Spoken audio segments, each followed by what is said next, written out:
სახალხო კრებამ აქციების დაწყების თარიღი კიდევ ერთხელ გადადო. მოძრაობა დიდი ხნის განმავლობაში აცხადებდა, რომ აქციები დღეს უნდა დაწყებულიყო, თუმცა ამ პერიოდში ოპოზიციის ლიდერებს შორის ბევრი უთანხმოება მოხდა. ოპოზიცია დღეს აქციების ახალ თარიღს 21 მაისს ასახელებს. ქვეყანაში არ არსებობს დემოკრატია.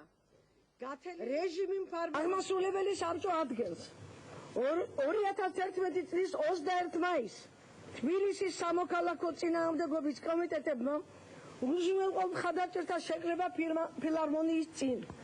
აღმოსავლეთ საქართველოს სამოქალაქო წინააღმდეგობის კომიტეტებმა უზრუნველყოფ მხარდაჭერთა შეკრება თბილისში ავლაბრის მოედანზე.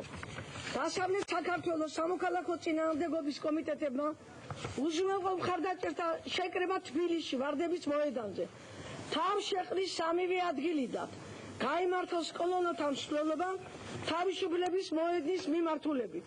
2011 წლის 21 მაისს 15 საათზე თავისუფლების მოედანზე შეიკრიბება ყველა ჩვენი თანამემამულე, ვინც რეალურად მზად იბრძოლოს სააკაშვილის რეჟიმისგან ქვეყნის გასათავისუფლებად. 2011 წლის 21 მაისს 15 საათზე თავისუფლების მოედანზე შეიკრიბება ყველა ჩვენი თანამემამულე, ვინც რეალურად მზად არის იბრძოლოს სააკაშვილის რეჟიმისაგან ქვეყნის გასათავისუფლებლად.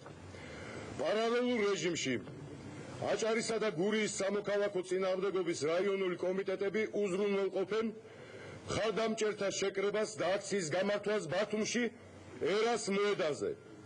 შეფისულთა ჯგუფები უზრუნველყოფენ კოლონების გადაადგილებისა და მოქალაქეების უსაფრთხოებას. ძალა ხალხშია.